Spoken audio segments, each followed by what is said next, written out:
Belle victoire du Barça, 5-1 face au Real Mallorca. Même quand Ferran Torres a voulu tout gâter. Ferran Torres, durant ce match, a été catastrophique. Je ne sais pas ce que Hansi Flick fait en nous alignant tout le temps ce Ferran Torres. Quand j'ai regardé le classement, la seule chose qui m'a énervé et je me criais à haute voix, c'est Ferran Torres à la place de Robert Lewandowski. Moi, je sais que Ferran Torres, je suis habitué, on doit normalement voir Ferran Torres à la 70e minute quand le Barça mène déjà 5-0. Reposer Lewandowski ou bien à la 80e, à la 60e, 40e minute même si vous voulez. Mais pourvu que le Barça mène déjà 5-0, franchement, le monsieur a raté tellement d'occasions. Tellement d'occasions. Il est bien vrai, sur un match qui a commencé plutôt normalement, Ferran Torres a débloqué le compteur à la 12e minute et a planté son but. Bravo, on t'accorde ça. Félicitations Ferran Torres. Mais est-ce qu'on va s'arrêter sur ce but? Après le but de Ferran Torres à la 12e minute, Ferran Torres n'a pas arrêté de manquer les face-à-face. Le gars a tellement manqué les face-à-face que je me suis même énervé.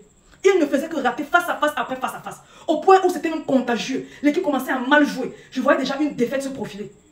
Vers la 45e plus 2 minutes, toute dernière seconde du temps additionnel, Rafinha reçoit un très bon ballon face à face contre le goal adverse et rate. Je me suis dit, voilà, la contagieuse a pris effet. La contagion a pris effet. Voilà, l'effet que Ferran Torres est arrivé. Tout le monde, on va encore perdre des points. Cette fois-ci, le Real va nous dépasser. Mais Dieu merci, ils sont rentrés au vestiaire. Au retour des vestiaires, je vois encore ce Ferran Torres dans le tunnel en train de revenir. Je dis, Hansi Flick ne comprend pas quoi. Il ne comprend pas quoi. Le monsieur s'il va rater, je ne sais pas, veut face à face avant qu'on va le changer. Dieu merci, quand il est arrivé, je ne sais pas ce que Hansi Flick a dû le dire là-bas, mais bon, ça n'a pas changé grand-chose. Qu'un rateur né reste un rateur né, pas importe ce que Hansi Flick va siffler dans ses oreilles. Mais pour le reste de l'équipe, beaucoup de choses ont changé.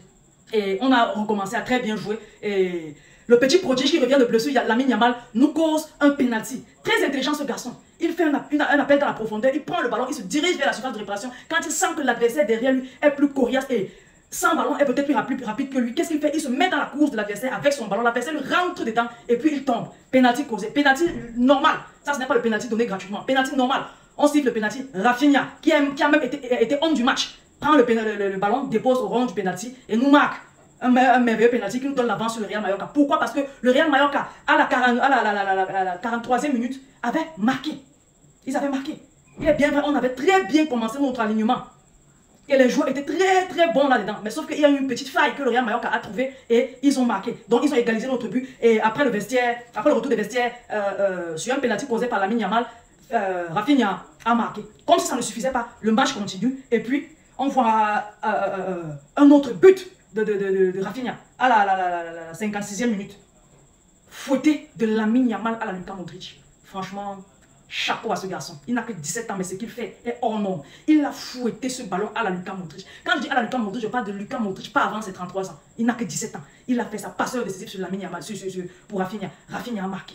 Belle réception, tellement le ballon était donné. C'était un caviar de ballon. Rafinha n'a pas joué avec, comme tous les caviars que Ferran Torres a joué avec. Rafinha a poussé dans le filet, but. Voilà comment est-ce que on prend 2 buts d'avance sur le Real Mallorca. Ça fait 3 buts à 1. Maintenant, le coach passe au changement. Il fait sortir Olmo et Ferran Torres pour faire entrer Frenkie de Jong et Pau Victor. Maintenant, le match continue et Lamine Yamal ne cesse pas de régaler. Ne cesse pas de régaler ce garçon. Il a encore fait une autre fouettée, mais sauf que ça n'a pas trouvé le buteur direct.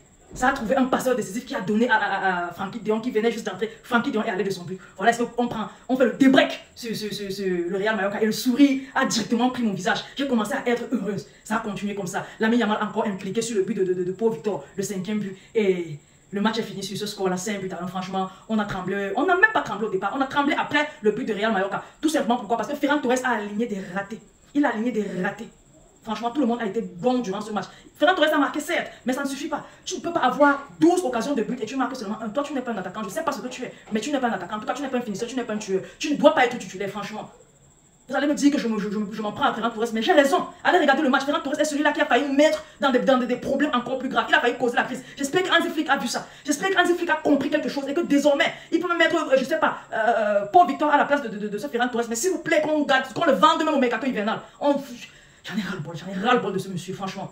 Mais sinon, l'équipe a su gérer Lamine Yamal en grande partie, masterclass de Rafinha. Et les entrants, ils ont franchement assuré à leur poste, avec le temps de jeu qu'ils avaient à faire. Et le match s'est terminé sur ce score-là. Désormais, on prend 4 buts d'avance, 4 points d'avance sur le Real Madrid. Et on voit Rafinha qui porte son compteur de buts à 16 buts, 10 passes décisives en 28 matchs. On voit vraiment que ce garçon, il devient hors norme cette saison. Il a déjà dépassé le nombre de buts marqués durant toute la saison dernière. Dire que c'est au jour où je vous parle, on n'est même pas encore en mi-saison. Franchement, Rafinha, cette année, chapeau. On vous souhaite franchement de continuer comme ça, gars. Régalez-nous avec ces qualités de match-ci. On ne veut pas le style de match que vous nous avez montré durant ces 3 dernières rencontres de la Ligue. Là, on veut le style-ci. C'est ça qui nous plaît. C'est ça qu'on veut. Les gars, s'il vous plaît, ne manquez pas de partager la vidéo. Partagez au maximum. Laissez vos différents avis à propos de Ferran Torres et le reste des joueurs et le match en général en commentaire. Je vais vous lire et liker. Ça aide pour le référencement. Je vous aime beaucoup. On va se dire à la prochaine vidéo. Bye bye.